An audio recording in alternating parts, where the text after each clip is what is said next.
এই যে পবিত্র পঞ্চবটী, এখানেই আসনে বসে রামপ্রসাদ সিদ্ধি লাভ করেছিলেন। আর তার পাশে একটা জলাশয় আছে, সেখানে প্রচুর কচ্ছপ। এই যে দুটো কচ্ছপ উঠে রয়েছে, জল থেকে উঠে রয়েছে, আর অনেক কচ্ছপ জলের মধ্যে খেলা করছে। এই যে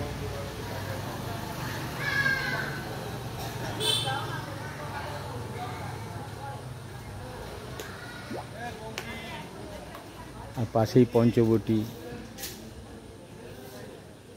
বৃক্ষ, যেখানে যার তলায় সাধক রামকৃষ্ণ সিদ্ধি লাভ করেছিলেন।